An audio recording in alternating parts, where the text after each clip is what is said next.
I guess I can go ahead and we are recording. Okay. So then I can go ahead and establish quorum since there's three of us and call the meeting of the Communications Committee to order on Monday, December 9th at 6:07 p.m. Belinda, is the meeting properly noticed? Yes. Awesome. Then the first thing is I'll take a motion to approve the November meeting minutes. I didn't see any flags or anything in there. I'll move. Okay, Anthony motions. Doug, do I have a second? Cool, I have a second. Okay. Any comments from either of you guys? Yeah, straightforward. Cool. Then go ahead and call a question. All those in favor? Aye. Aye. Cool. Then for our discussion items, we have a pretty, oh, thank you, Jacob. We have a pretty easy agenda tonight. The first thing is marketing planning. So with the new job description, the updated pieces from Kanoa, I've updated a rubric of the marketing planning discussion document that we've started chatting about. I'm going to send that out right after this, and then send again a couple of dates to look over things to then be able to give to Belinda and Jacob for their opinions. The big thing is a lot of integration of the pieces that we're doing with Kanoa since it is so new, and adding in a lot of components of how do we do proper cross branding and proper initiatives for communications so that there is a good differentiator of CROA versus Kanoa versus even, I know you guys don't handle it, but like a lot of people still get confused about CCDD and all of their responsibilities and things. So I'll send that out to everybody. It is a very rough working document. So leave all the notes and suggestions and everything that you guys would like per each of your areas of expertise, add in sections that you think are pertinent for it. And then we can draw that all together and then present that at January's meeting. That sounds good. Cool. You guys have any questions or anything on that? I know we do a lot over email, so it'll definitely be a heavier one over email, and it's in a Google Doc. Okay. I think for me, it's just if we could focus a little bit on maybe some of the things that might come up with the integration, because this person is, Stephanie, the new hire, is going to be really kind of hitting the ground running with the Kanoa. And in the very beginning, I'm going to have her work a little bit more on like the business directory and getting it in order and kind of creating collateral that when she goes out, she can give to the businesses. But once it starts coming in, just maybe helping with the framework of what that looks like when it starts going out, because I think some of CROA might kind of be like a little taken back when they start seeing some of that integration, start picking up. Yep. I definitely agree with that. We will I'll add that in there, but I think like doing something that was showing like it's like a cross brand rollout may be beneficial. Okay, cool. Then moving on, the next is the SMS status. So I have a couple of statuses on that. Cool. I did the training, and I have all the collateral ready to go. It got put on pause because SmartWebs got announced. And there was a little bit of commotion with SmartWebs that I just didn't think it would be well advised to push out the communications on everyone signing up for the Seranet text messaging system.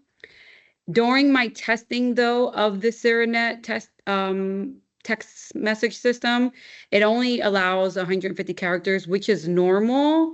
But out of those 150 characters, you're utilizing characters for the stop to unsubscribe, and you're utilizing those characters for a signature. Okay. So that really kind of is the signature completely mandatory? Like what is Seranet requiring in terms of the signature? So there is no mandatory for either, other than when you send a text message, if we don't give a signature, the receiver won't know who it's coming from. Okay, and yeah, the stop to unsubscribe you have to have in there per. And then the stop to unsubscribe, we would have to manually put that in because their program does not have that. It all is in that 150 character limit. So it's very Yeah, Janine, that's something actually Belinda caught, is that this program doesn't have an unsubscribe option in the messaging, which, as you know, is a requirement. she only discovered this and, once into the training on this. Belinda, were you able, I'm sorry to put you on the spot because No, we you're fine. followed up on this, but were you able to find out if we were manually put to unsubscribe, respond, stop, and they respond to that, do we actually receive that message back, or is it a dead message? I have not tested it with Ceranet, but on the second part to this conversation was with the smart webs that everyone signing up for also has a text option. And the smart webs does not have a character limit. The smart webs, if you do say text stop to unsubscribe, if you text it, it does work, because that one we were able to test out. And that one also has where we could send it to very smaller groups. So you can send it to the mass, or you can kind of pick and choose. So that's an alternative. I do have to follow up with Ceranet, because when I was doing the training, she had told me she had put in a ticket to find out about the unsubscribe. But if that ticket does not work, or the unsubscribe option doesn't work, then we might be revisiting, maybe looking at smart webs as an alternative, still with the same goal. So I will follow. So where I'm at right now is to follow up on that ticket that was put in with Ceranet. And then second to that, if that is not an option, or there's issues arise with that, then maybe showing the committee what it looks like on smart webs. A little more context on the why we're looking at the secondary platform too is that we would be requesting a lot of our residents to actively go into Ceranet to provide this type of information so we can get more out to them. Because right now the database isn't too large on that. So it's something that we are to opt in. That's why, as Melinda said, we're kind of taking a conservative approach on this. I appreciate this committee's patience, as I know this has been on your guys' kind of agendas for months now. Now with Belinda in the role and actively looking into it, we found a couple of those speed bumps with the Ceranet option. She was in, and then we found some opportunities in the smart webs option. So we're just making sure we're weighing them both out. It sounds, SMS is something that is intensely technical at times too, and there's a lot of regulation, so there's no issue there. But Jacob, would you be okay if Belinda CC'd me in with anybody from Ceranet or SmartWebs to ask a few questions? I've been dealing with SMS at work for the last 9 months. Absolutely. Okay.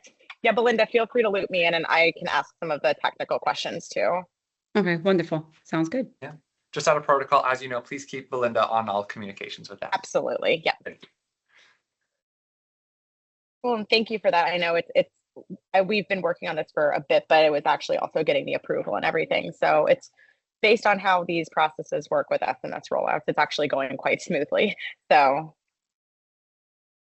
cool. Doug, Anthony, do you have any? Nope. Cool.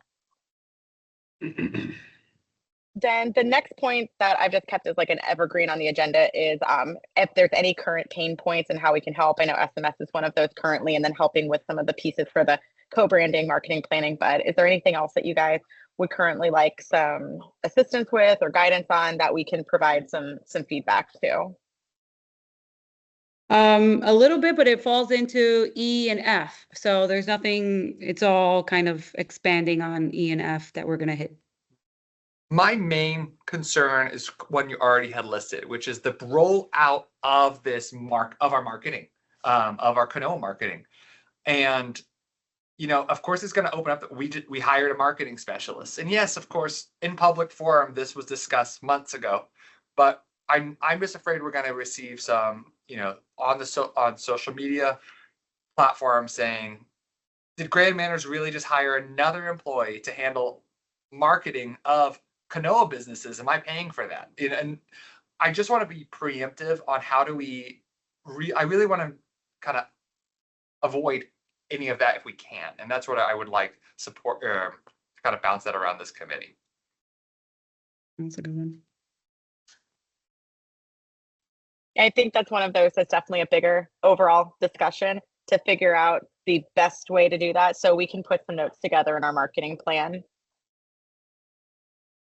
And Charles, I saw you unmuted. Yeah, I think the one thing, and I'm glad to add a little color to that too, because that ties directly into CJC, some of the discussions we've been having there. So those have all been publicly recorded meetings just about kind of Kanoa's expectations with the role and kind of the larger cost sharing arrangement with really Kanoa subsidizing Croa's dues by $500,000. So I'm certainly glad to offer some key messages into that if you'd like some board perspective, if and when you decide to look for something on that. Yeah, that sounds good. I'll loop you into the planning document that I have, Charles, so that you can add in some notes there as well, or just shoot them over however you'd like. Okay. There is one thing just real quick. I've noticed there's been a lot. I don't focus exclusively on social media, but a few people have been reaching out just around. We've had Town Hall 851 has been closed for several months, and there still seems to be a gap just from an education perspective about where to go. So I don't know, Jacob and Belinda, that may be something. And let me start with the committee. I don't know if anyone else on the committee has heard that, but it may garner kind of a second look at that messaging. I've gotten questions of, is it being torn down? And why doesn't Town Hall exist anymore? So I do think, I agree with you, Charles, it's probably a good idea to send out some communications of this friendly reminder, these are the current locations. By the way, it says permanently closed when you go on Google. So we can get that looked into. Yeah, okay. That should be an easy fix. Yeah, that's an easy, but yeah, so again, I mean, I know someone put up on social media about, where do you take flags to, so I think that we just want to take a second look at it. Okay. We got that flag. Oh, you did. Perfect. Awesome. So maybe that Good might work. just be more of like an educational separate email, because we do put that updated information on all correspondence. So it's been in the Monday Matters and the Friday Flash, as well as on some of our articles in the magazine. We've updated, like, for instance, ARC applications. It used to say Town Hall. We've updated to Resident Services at the Jones Room. So we've put it in multiple communications, but I don't know if it's been, since I've been here, it has not been a communication on its own. But I thought, didn't the board recently make a decision on, maybe I'm not up to date on what the board has decided, but I thought they had something in front of them to decide the fate of the building, whether it was going to be restored, knocked down, and rebuild. Does anybody know the status of that? We haven't. So Tony, we're in really kind of the early stages of getting architectural and engineering design kind of looks at, tear down is one of the options, and rebuild, and then renovate and repair is another one, but we're nowhere near a decision right now. Okay, but yeah, so it just seems it should be pretty straightforward to just. Charles, I'm glad you said it how you said it, because only in the sense of there's different expectations that we're aligning with here, right? We have the community, which, as we know, sometimes we can put a ton of communications out in our channels and they still won't be listening to those channels. And that's a fight on its own. But separately on this is, we have been tasked by members of the board to provide updates on this subject. And these updates are very fluid on this subject, and that sense of we have a kind of a direction we're heading one week, and then the direction is pivoting as this is an active project. As we know, it is changing. But I want to, maybe this is something we could leverage your assistance on. I don't want to put more on you. Nope. But after the, a board meeting, if I ask Belinda to kind of reach out to you for, hey, can you help us with what content to write for this? Because that has been a struggle, because it's been, it has to be basically my notes. And then I'm trying to work with Belinda, but I have seen this in a finance meeting where we posted something and they came into the meeting and said, why did this get posted? It wasn't a decision like this. And it's that, well, we're to the best that we can, we're trying to provide a synopsis on where the direction is at the current moment. Yeah, please. So Jake, absolutely. Anything you need, Belinda and team and committee, please loop me in. I'm glad to share knowledge of what I know or phrase it in the way I just stated with town hall, please don't hesitate to bring me in. I fully trust the committee to do what you need to do, but obviously bring me in if you need anything from the board perspective. I'm certainly glad to do that, so we can talk through that, how that looks. That'd be great. You'll be hearing from me a couple days post board meeting for a couple sentences. You bet. And I'll try to work with Belinda to get something mocked up first, and then and that way something to work with. Yeah. Sounds good. Now, so that being said, I love this direction, but that still puts us at kind of exactly where we are, which is we're communicating this in a Monday Matters email as one of the topics. It's working for some. Some people are, of course, reading this.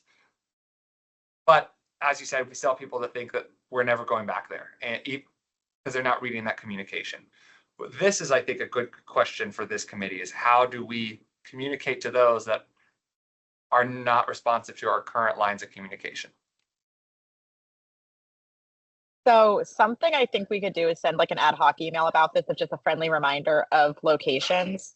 Do something on the Facebook page, like the official Facebook page. And then I know that it's not regulatory for like town hall staff to go into like back porch, front porch, all of the groups that people do get a lot of their information from. And I think as much as we try to turn the tides toward the official channels, people are still going to look in there. If a board member was to post like a graphic that's similar to what is on the town hall page or just share it into the group, I think that that's doing enough due diligence. And then continuing to, I need to look in the footer of the email, frankly, to see like if there's opportunity there of us adding in like an evergreen block in both the Monday Matters and the Friday Flash of just friendly reminder, here's the location for everything you need. Does the staff get a lot of calls about locations of things? Not to my knowledge. There might be some that are just, by residents. If there are, it's the resident service team just getting a, hey, where do I deliver my bill? And they're answering the question, but that's not, of course, being bubbled up to me because it's not an issue. It's just clarifying that question.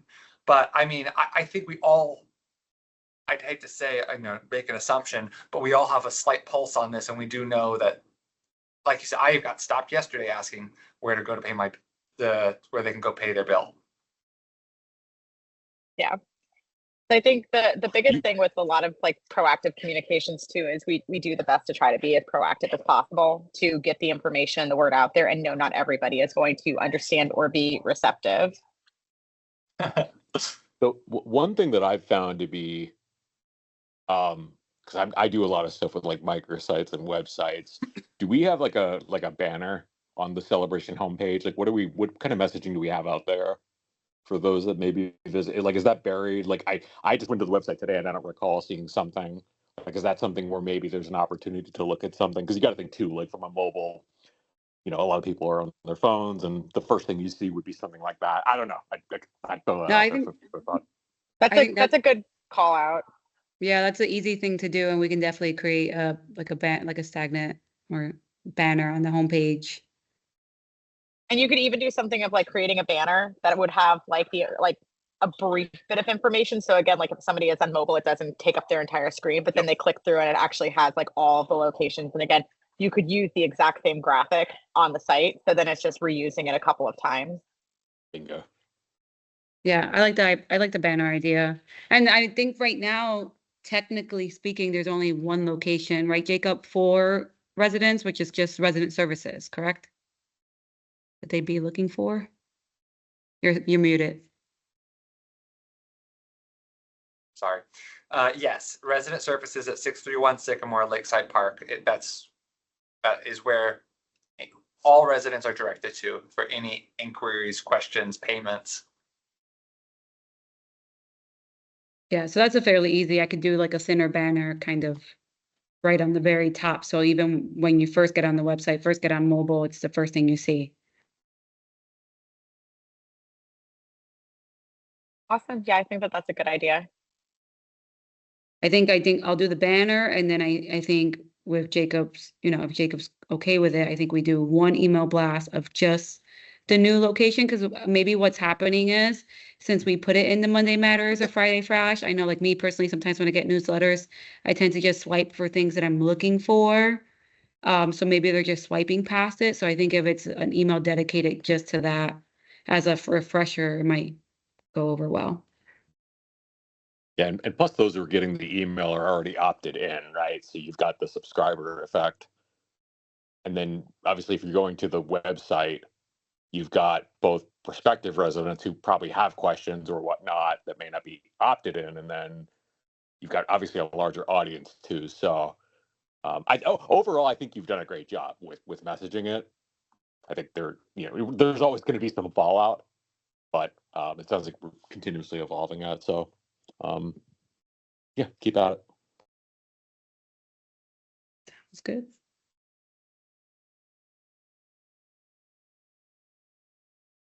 Okay, cool. Does anyone have anything else for this discussion point? Okay, cool. Then moving on, I think, unless anyone has any questions, I feel good with the update that we got on the digital marketing specialist. So I have We'll one be- more small thing on that. Sorry. Yep. How fast do we want? So we're talking about this marketing plan with this new marketing specialist. How fast do we want to start rolling out of the content? I see a couple approaches. One that is more, let's take a step back. Let's work really conservatively on this. Let's meet our vendors. Let's really get to know and get a round picture of what the marketing should look like. And then we start. And that maybe looks like April. I don't just throwing something, for down the road. I feel like that might be fine. But we might, Charles, what are your feelings after the conversations with Kanoa and CJC on I know that they are wanting results on this, that they might want this more put to the pedal right away. And I feel like as long as we have an approach and a plan in place, that they will be receptive to that. But I just want to kind of throw that one out there now. I think if you move too quickly and you don't have the underlying foundation and strategy, that could really backfire. So I do think to the extent that this committee can meet with her, get a sense of where she is, kind of figure out the game plan. I think that's a better, more palatable approach than just getting her in there, throwing her into the fire, and then potentially having that fail, candidly. I don't know. Janine and committee, what are your thoughts? I guess I would defer more so to the committee, just out of curiosity. What are your thoughts? My thought is do a rollout right the first time and don't have to backpedal and redo it. Agree. Spot on. I agree. So that's what I think would probably be the better option, is to give her some time to get her footing, build a plan, build a strategy, develop, even like a trimester focused like content calendar, or like if we do, however we want to have it as like a rolling content calendar to make sure it's also something that Kanoa CJC is aligned with. But that would be my recommendation. But Doug, Tony, thoughts? My only thought is, my experience is that, when you bring somebody new, you want to give them an opportunity, obviously, to sort of put their fingerprints on it, right? But at the same time, it costs time and money and energy to do that. We get it. So one compromise that I've made when I bring somebody into an organization new is I said, there's some low-hanging fruit, which we've already identified. We can identify those things that should not be slowed down for execution. Because the faster you can show some results, the faster some people start saying, oh, good, this is working out. And then you start gaining positive momentum and positive energy, and it starts to build. The longer we delay doing anything, then the longer they go, can't you guys get anything done? So you're kind of stuck between a rock and a hard place. My vote, or my sense would be, let's help her identify some things that are low-hanging fruit, that are easy to start executing, and there's no thought that has to be given much to just get going on it. And then the other things that require a little bit more thought, a little bit more strategic, intent, then say, look, on these things, we're gonna do a little bit more thoughtful rollout. But there's got to be some things she can get after, right? Yep. And get some quick wins to start for sure. So that's the only thing I would add to it. Yeah, that's exactly right. You need to identify some sense of success, and that will inspire everyone to embrace what we've done and her role in the organization. So, everyone should contribute to her success, and identifying, as Tony called it, low-hanging fruit, is the way to do it. So. I think there's a pile of it, honestly, that we'd be able to Yep. start with. Besides like a full blown new kind of branding rollout across our social channels, which shows like insane visibility. So I'm gonna chime in briefly because this goes into a little bit of the magazine refresh. One thing that I started that I figured that would be easy to kind of pass off to her, and I have the December magazine for everyone that's not here. For the portion of the farmers market, I started a very tiny spotlight on the different vendors that go to the farmers market. And then on, or was it? And I also am working with Mike in Kanoa, but it's not always just going to be Kanoa, a one page for the businesses. So for December, he had his one page for the Now Snowing since it's the bigger event. But for January, I shared with Janine and Jacob, which I could share with the rest of the committee, an article I'm proposing about New Year's resolution. So I figured to start without ruffling feathers, because for me, the ruffle of the feathers is once we have her attacking the social, messing with the social media, because that one is a little bit more, it spreads a little faster and it's more visible, was to do those two small little changes in the magazine, because then she can kind of meet the businesses a little bit and kind of pick an article, and it's a smaller thing. So she is meeting the businesses, doing something, and it's not as in your face, I guess, to kind of throw some people off when we start getting her out there. Yeah. The idea is give her confidence early, build her confidence, give her some space to operate. Don't let her be so timid. Some people come in new, especially a younger, less experienced person, they're going to kind of be timid. So I say we give them some early wins, some coaching along the way, and then be very specific again on the things that require a little bit more sort of thought. But, whatever timidness she may have, I'd rather see her be a bit more aggressive and move things forward and move the ball forward than, be, well, I wasn't sure we were ready for that. Oh, let's go. Come on. What's the worst that can happen? And we can work together as a committee too, to like identify some of the things that we've been talking about, to also be like, these would be some cool things for us to be able to see her start with and let her do on her own. Mhm. Yeah, that'd be great if you have some ideas like that. I mean, I've got a pile of them. So. Cool. Well, thank you, Jacob. Thank you, Belinda, and congratulations on getting a signed letter today. That's always exciting. Yes. Cool. Okay, then moving on, the next thing that we have is the partner program SOW. So Belinda, I will let you take it over. Yes, so part of the magazine refresh and part of the new team member joining us is having a little bit more access to whether it be the website, social media, and the magazine for Kanoa. And right now, I've noticed the partner programs have a lot of access.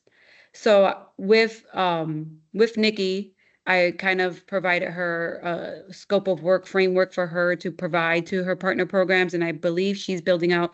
Jacob might be able to talk more on it because I don't know exactly what that looks like, but she was building out kind of a framework for her partner programs of what they get, I guess, along with the level that they're committed to.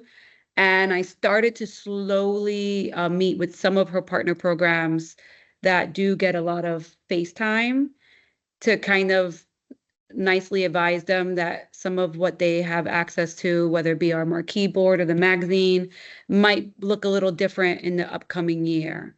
So I wanted to share with you to see, just kind of for you to review as what I propose for them, and if maybe there's anything that they shouldn't have access to or they should, because I believe at maximum what they pay a handful of thousands. I don't know the dollar amount in relation to what we provide them.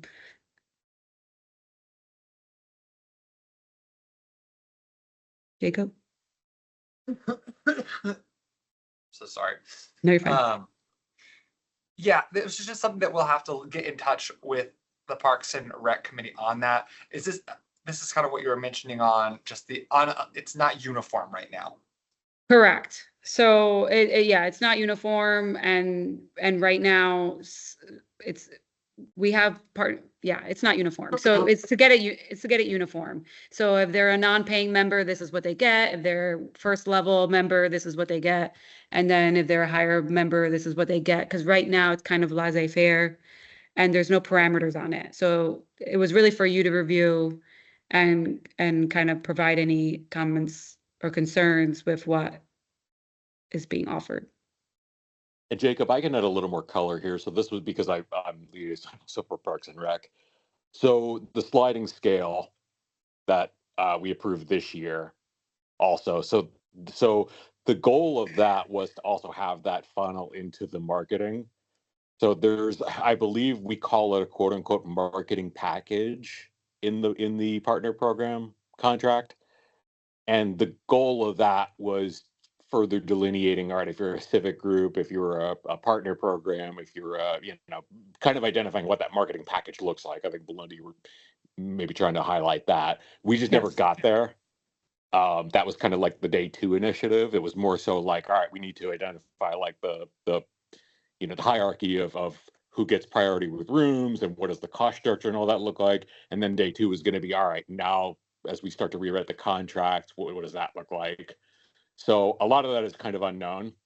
There definitely is an imbalance if you look at the magazine in my perspective of who's getting how much ad space and whatnot. So I don't know, that's kind of where that all originated from way back when we did the sliding scale stuff. So that's why it's trickling now down into the comms committee. Yes, thank you. That was a good explanation of how I received it. It is. So that's kind of where we are, and maybe and I don't know, food for thought. Does it make sense to have these committees talk to like a joint committee meeting between Parks and Rec and Communications? I don't know. Could be worthwhile. I know that this was something that was discussed a long time ago before you were here, Belinda, and it was something that we'd given like a little bit of guidance and advice on, but I think it's worth revisiting if SOWs are being changed and modified, and especially if we're enhancing what we're doing on the website, enhancing what we're doing on social. So I would be open to having some sort of, or just even like an easy, like a joint conversation, or have a little bit more clarity on like where things are with the current SOW. Yeah, that'd be great. I mean, I can follow up with Nikki and the Recreation Committee to see where they're at with theirs. This was just kind of like the version 1 draft that I proposed to them. So right now I'm not planning on like saying, hey, you get 3 pages, tomorrow you're going to get a half page. But I wanted to kind of have that there. So when the time comes and I have to slowly start maybe pulling back a little bit because we're giving Kanoa a little bit more, we're giving new programs, or, it was kind of as that framework for when those changes start happening. So it's not something that we're going to be doing tomorrow, but as they have their conversations, I wanted to also have ours when it comes to the magazine and maybe social media and some of our other marketing options that we have available. I mean, yeah, like one thing I will say that I get opinions on about the magazine when asked is it is advertisement heavy versus content heavy at this point. I mean, I know I flipped through it and have been flipping through for examples, and like I find myself going through this, it's the same pages over and over, month to month. And there's definitely a balance that needs to be hit, especially as we begin to integrate in more promotions and we have less real estate for actual content that I think people are enjoying. 100% agree. Yeah. I mean, my little one just carries it around now, and that's basically how much it gets read, because it's like, oh, all the advertisements. But yeah, I think that would be worth having a conversation with them, because I know this has been something that Liz had previously worked on. Excuse me, we'd kind of gotten it to a reasonably established point, but now there's new pieces coming into play. And so I think it's worth another evaluation, especially as we move into the next discussion point, which is the overall refresh of the magazine and what we want to see from this to make it a useful piece of communication and something that is not a massive part of your job each month that is maybe not being utilized the way that we'd want it to see utilized. Yes, for sure. So with that, I provided, I think I linked it in the actual email, the Winter Garden magazine, because they were a local magazine. I know New Horizon has a nice one too, but I couldn't find an online version. But just kind of, they had some things that I thought we could maybe recreate, for instance, spotlights on local businesses, like backstories. So it's not so much a business advertisement. And then possibly when I met with Embrace, I had mentioned to her, right now she likes to post, it's very, very similar articles every month, but she told me how Embrace got started, and it was like I call it the peanut butter and jelly story. And I was like, that's kind of what we need in the magazine. I think it would be well received if we talk about your peanut butter and jelly story and how you were making peanut butter jelly sandwiches during COVID, as opposed to, the articles that you're submitting regularly. So that was just one example that I found that I thought was a good example. But I know when we last met, we had mentioned if everyone could maybe provide some examples or some things that they would like to see, because in order to complete the magazine refresh, the publisher wants like a 1-page wish list, so they can then price out what that refresh would actually look like and possibly cost.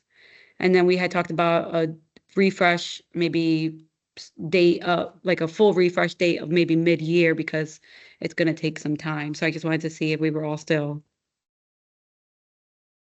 on that same timeline. I think, yeah, this would be a good opportunity I know I researched also a couple of companies that also do neighborhood focused newsletters. Like there's a company called Stroll Magazine who has, they work with a ton of different associations. But I think something that might be good is for each of us, Doug, Tony, myself, and then we can send this out to Diana and Fabiola, go through and see if you have any examples of even non-community focused magazines of just aspects that you like of them, to be able to put together a wish list. I know the big thing for mine is more actual community communications versus advertising communications. And I think we have a lot of talent within Celebration to be able to assist with different like articles and things like that, obviously with your approval, Jacob's approval, the proper guidelines, but be able to actually make it like how a lot of people say the newspaper had been, where there was much more community focus versus advertising focus. But I think those are my main takeaways. But I think we did something that we could all go and send you some URLs and send you some specific wish list items, and then align on which of those make the most sense for like the full blown 1-page best of the best type of wish list. But Doug, Tony, thoughts? I guess I've asked this question before, and I don't know.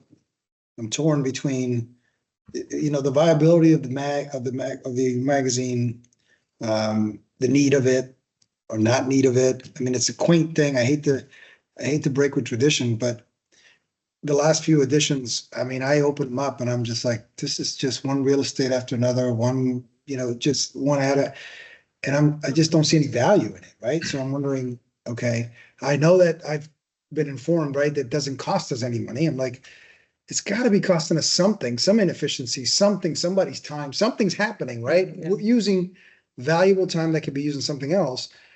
And I just don't know that we're getting the value return on it. So I don't have, I guess I'm just throwing it out that, do we even need it? Do we even want to continue with it?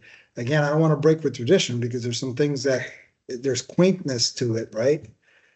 But maybe we need to figure out what's the real strategy and intent of this going forward, right? What's the purpose of this going forward? And how do we not make it so that 80% of the content is just one commercial after another? Have we ever asked people what they think of it and what they are looking for in a community publication like that? So when we did the communications advisory group surveying, a lot of people said that they did like the magazine. There was a good number of people who said that they didn't read the newspaper, they didn't read the magazine. That's not how they like their communications. A lot of people did say that they liked the newspaper and wanted to see it come back. A lot of others also said they liked the format of the messaging in that, but would like it in the glossy, pretty magazine because it also looked good to outsiders who come into Celebration and see the publication. It was very much split from the results that we did get. Again, it was a smaller sampling of people within Celebration who decided to be, and they are more communications purveyors because they did the survey, but it was definitely mixed. And I think it was because of the current nature of the content. but the comments that were really surrounding the newspaper were they liked the very much like the hometown feel and the community focus of it versus the advertising. Yeah. But that's all the data My that we understanding do also- have. It sounds like a big undertaking to transition it from what it is now, which is kind of fluff and ads, to something that would be more substantive and have, more news oriented, community affairs oriented content. But if you create a simple template and just basically do the same thing, I mean, the content will change, but the template and the format can be the same. That way it's much easier to do it. And the other question is, do we need so many pages? Can we reduce it? And then the third point is, can we transition it into a online communication versus a hardcover? And I see that, I get the value of the hardcover. I totally get it. Actually was the first thing I saw when I considered moving to Celebration. So I have no sentiment involved in it. It's just a fact. So people do see it, but again, what is the value that's Or even adding to your set of ideas. I mean, does it become an every 2 months publication rather than monthly publication or quarterly publication to reduce the workload? Yeah, Winter Garden does every other month, bi-monthly. Discussed or really evaluated who is our target demographic for this magazine? Because I see two large audiences, really. We have our residents who have very similar views as what I'm hearing in this room. Mhm. But we also have our tourism, our guests, which I know flies a lot of our magazines out of the boxes throughout the downtown. Is it something that we consider modifying our target demographic for this platform to be a better resource for our town tourism? Now, that being said, what place does an HOA provide resources to a town's tourism is a question to be asked. But then that falls in line with what Tony And I said. guess I don't understand the financials, right? So Yeah, so So the big thing with, go ahead, Charles. No, go ahead. You're No, probably Doug. going to say the financials as I am, if you want to do it. Yeah, it's basically, it is a cost basis of zero because of the way that it is published. We've worked with the same publisher for an extremely long time with various items. And because of the advertising, it nets us nothing to send it out each month.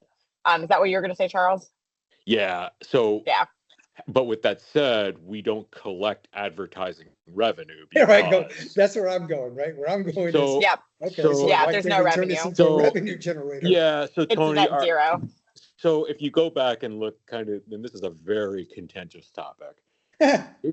If you go back and look when we were generating newspaper revenue, there was revenue. Now it was going to CJC. So CJC obviously has Kanoa and Croa. So it was being directed toward them, not directly to Croa, but there was revenue. So there are a lot of things to unpack in this conversation about communication channels, digital versus print, newspaper versus magazine, cost of producing versus not. There are financial consequences, I would just say, right now in the current model. I don't know how much visibility we have, to be honest with you. Like if they have a bad advertising month, I assume they just eat it and print it. But if they have a good advertising month and kind of go over and beyond, so if it's like $10,000 to produce and they collect 15,000, I guess they just pocket the 5,000 and we see none of that. So it's I can give you my opinion, but I'm just one person. I don't think it's a great model for an HOA that could use revenue in certain places. But I would agree with your opinion. I fear the idea of removing it. I don't think that's provide good optics on any lens. So really it's just it's a labor cost in that sense of, if I had to throw a stab, maybe upwards of 20% of Belinda's time goes into this publication. And that's a consideration. And is it one of those we just continue to do it just to have the oversight control of it. Knowing that it's not a super valuable resource for our residents in the HOA, except for the fact that it is a tangible document that some people consider an amenity, which does have its own merit. But it isn't, but based on what you said, it isn't a zero cost, though, is it? No, and so, but it's also, I've actually looked, there are a lot of challenges. So if you're just Joe Realtor and you want to advertise in the magazine, it isn't cheap. It really isn't. So my understanding is in the newsletter, we did make it friendlier for local, and we have a lot more local businesses now than we did, 7-8 years ago. I believe you have to, you either get like an eighth of a page or a quarter page, but it's expensive. So it is cost prohibitive. And you're seeing a lot of those are realtors, doctors, kind of larger, well-established businesses. So I mean, we could spend a whole meeting talking about the economics of the decision. I agree with what you're saying, Jacob, and there's a lot to it. And by no means am I saying dump the vendor. I understand. I didn't yeah, there's going to be pros and cons of everything. So, but yeah, that's a little bit of the background. I believe the advertising revenue, I'm going off memory, I think it was like 45,000 a year. I'd have to double check, but that's around kind of what we've been. Again, those were numbers from 7-8 years ago. Would it possibly be easier instead of to maybe go through the magazine and maybe as a whole, maybe some suggestions as things that really don't need to be in it? Maybe like a anti-wish list of things that are in it that can maybe just live on the website or can just live on like the Friday Flash or Monday Matters. So we have a few spots open to try something different, because I don't think it behooves my time to change, as you mentioned, to change the entire magazine. But there's a few pages that we might make open to switch it up so residents and tourists are seeing something different by just removing 1 or 2 items that don't need to be in the magazine that can live somewhere else. Maybe that might be just an easier undertaking. My concern with that is that we're scarce on content already. So we need to add content that makes it meaningful. And I worry about the more content we remove, the more advertisement heavy it looks, at least initially, right? No, because so she gives us, I think, about 35 pages, and then the other pages are hers. So it's that way no matter what. So the only time that she'll take up more advertisement is if I don't fill those 35 pages.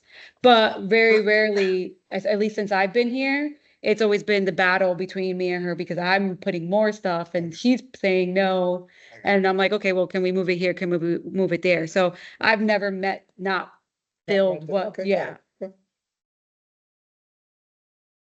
But I have received, same feedback as everyone else that it's some of the articles have been on. For instance, there was an article, I think that was last month, that was used in the previous year, the exact same article.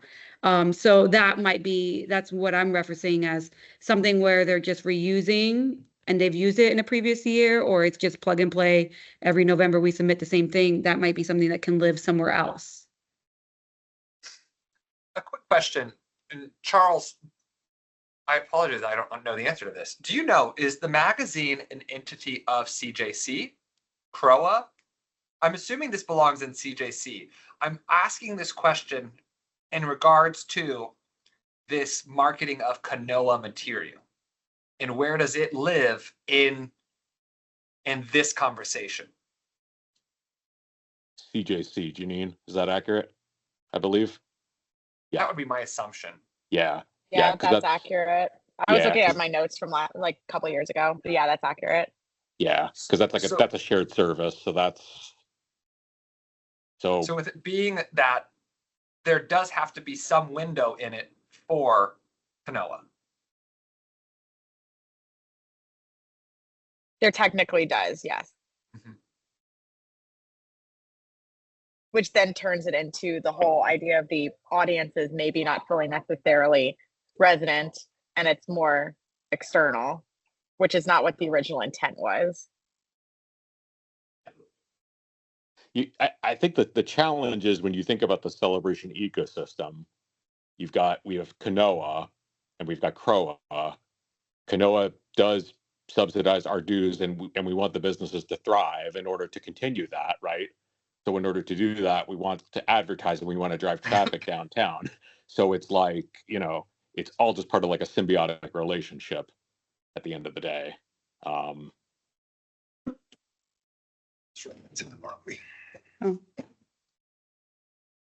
Something Okay. that sounds like we can circle back on that. I'm Yeah. glad I wanted to bring that up as an item to be considered when we talk about our marketing plan. Is we have to consider its place inside the magazine. So one thing I can do for the committee to give some more, just go through the results that we had from the survey that we had done previously. And I know that there was a survey that was done a longer time ago, right when the magazine was created and was being vetted. I can go through those and see basically all of the thoughts of what the community has provided feedback on, so we can have a better guideline there for notes on this moving forward. And sorry, the lounge just got very loud. You're fine. That sounds good. And then I'll share the article for January with everyone that was submitted for feedback. Yeah, Kind of thing. the one final thing though, Belinda, is it really taking about 20% of your time to work on magazine items monthly? Yeah. That's excessive. Like today, that's all I did all day. It depends. There's days where it's just committed to just that. And I can share the publication calendar that she provides me, because that kind of gives you an idea of which days are magazine heavy. So on days that I have due dates for the magazine, those days are magazine heavy. We do have additional staffing resources, I forgot, of distribution. All of the green boxes, our staff delivers to all of those boxes. That's our Parks and Rec staff does that. So there's additional staff time in distribution of these magazines that are not going through the postal service to individual residents' homes. Yes. Could we maybe take a follow-up here? I'm just curious, could we put a number to that by next meeting? Can we try to figure out, okay, if it's really 20, we don't have to get exact, but what's that? Because I know historically, right, and we even said it here, it's a no-cost exercise to do the magazine. Well, that's simply not true. So what is the cost, really? What is really the cost? It may not be significant, Yeah. and it may not change the conversation, but I think it's important that we at least say, well, let's stop calling it no cost, because it is no cost. Yes. Belinda, I will connect us with Nikki to find out the time requirements from Parks and Recreation on distribution. Yeah, I mean, for it may sure. not be that much, but your time, if you're saying 20-25% of your time, that alone is significant in my view, Yeah. from an efficiency standpoint. And Nikki has asked, and I forgot to bring it up to you, Nikki, we have talked about kind of changing a little bit the way that, because they are taking so much time, not only for the initial distribution, but then also the follow-up time. Anytime someone runs out, Nikki and her team go and do refills as well.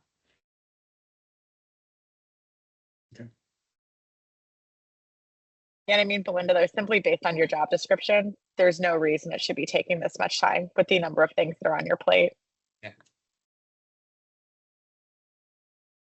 Okay, well then we will circle back with a few follow-ups on this, so I have those noted down too. So then, no one has anything else. Do we have any owners on besides the committee?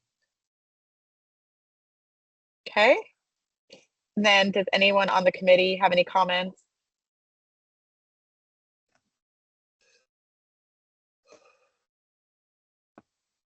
No? And then Charles, do you have anything? Nope. Belinda, Jacob, anything? Nope. Thank you, guys. I always appreciate these meetings. There's a lot of good work that comes out of this committee. This is my favorite committee. Charles, we're supposed to be non-biased. And that's recorded now, Charles. I'm gonna put that on Oh, boy, oh, Facebook. boy. After today, this is my favorite committee. Well then, Does anybody, with I'm that, just curious, this is not part of the meeting, but does anybody know the outcome of the recent vote that was sent It- out? It passed. The second time around, yes. Yeah, it passed the second time, but the new votes counted. Second time. I didn't know that was the second time. Okay. It was a very close election. And then they did add about 21 ballots back in after the first counting. And they still were, those additional 20 were split down the middle as well. It has passed, and there are questions on when does it go into effect. It goes into effect when we, I'm missing the right word, but when we register it with the county, which we will be most likely doing at the end of the year. So it'll go into effect at the very beginning days of January. And when is the next cycle of elections for the board? When does Now, we're in the magazine, we have the call for candidates. And January 6th, right, I think is the due date for Yep. the nominees. And then March, March? Okay. it's March 5th or 6th, the annual meeting.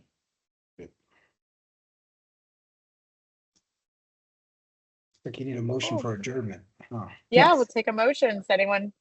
I'll make that Tony? motion. I'll make it. Okay. Doug, Second. you have a second? Okay, then all those in favor? Aye. Aye. And we are adjourned at 7:03. And Awesome. you will be seeing some emails from me later. Thank you, guys.